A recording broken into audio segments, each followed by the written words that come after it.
Why do ICT, small and micro enterprises need standards for digital competences? Information Communication Technology, ICT, is a rather young area, which requires great professionalism and expertise. In Europe, millions of skilled people work in ICT industry and in ICT-related domains, most of whom are employed in the SMEs.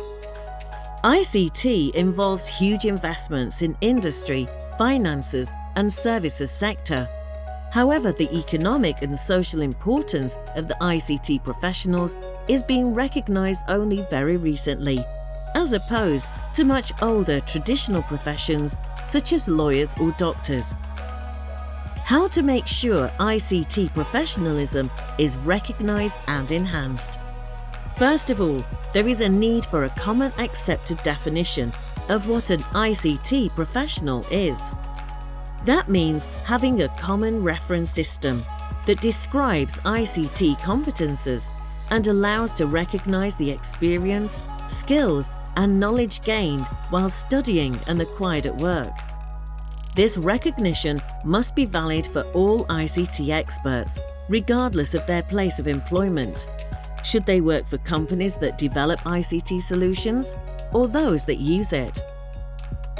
Just as there has been a long-standing common understanding of what competences lawyers and doctors should have, for example, the same understanding should be established for ICT professionals. The first essential step is to build systems and frameworks that define the mandatory competences for professional computer scientists and how these competences are composed.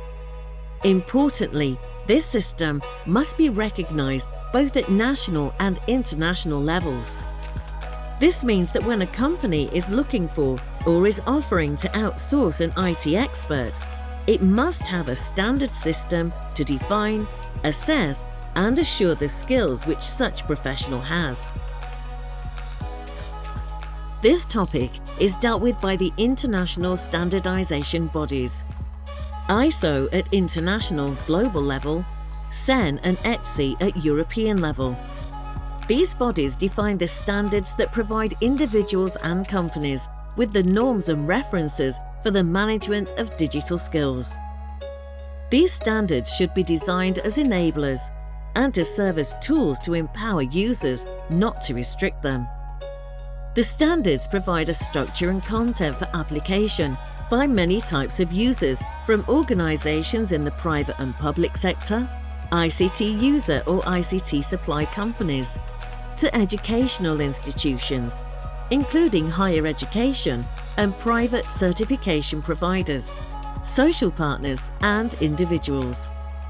In this broad application context, the European e-competence framework, called eCF, has been developed with the support of the European Commission.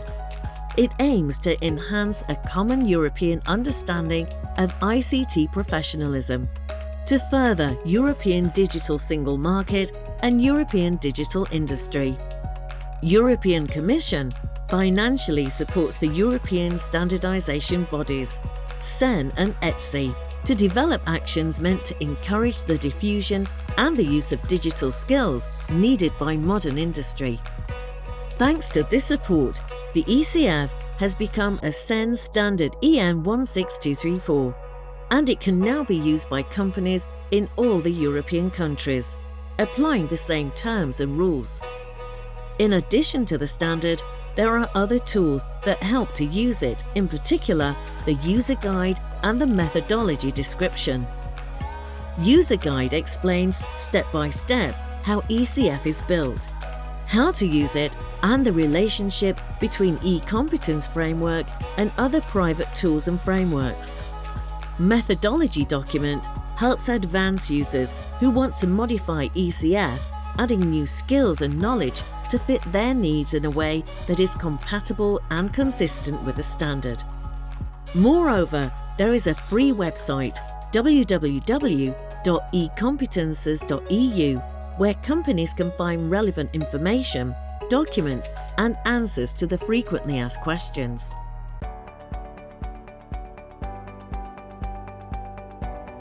My name is Rocco De Fina. I am a business consultant, I am an ICT passionate, and I am an entrepreneur. I recently founded Oxys Consulting, a startup active in the field of digital transformation. Our positioning in the market is the not technological partner for digital transformation. And I really do believe this is a great moment for small and medium enterprises, because we can compete in the market with big corporations and we can have the same quality of big corporations. This is because we can use standards and frameworks that enables us to a bigger competition. Until few years ago, the big corporations were the place of high quality, innovation, excellence. Today, also small and medium enterprises have these opportunities, and this is thanks to the availability of standards. So let me make an example.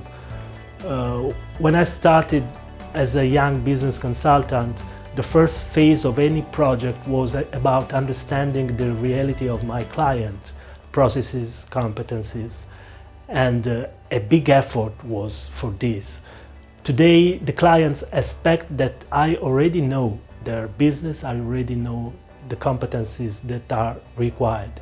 And this is possible because I adhere to some standards, such as European e-competence framework in the field of competencies, or other standards in the field of processes, such as ITIL, for example, in the IT sector. And using the standards, there is the possibility to compete not only in terms of quality, because we dedicate the effort to personalize something that is already existing, but also in terms of cost, because we are not going to reinvent anytime something that can be used as it is, because it's a standard indeed. Rocco, you are an entrepreneur. Why did you decide to use standards? What are the benefits you find to use the standard? Yes, let me find an example for this. For instance, a cruise company.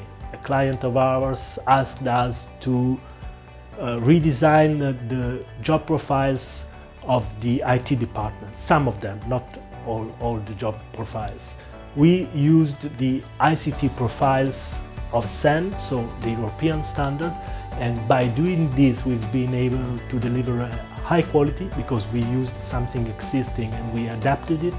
We have been appreciated for the time of delivery, because we have been very fast in doing this, because again we used something existing and we adapted, and also the cost was the right cost for this kind of project.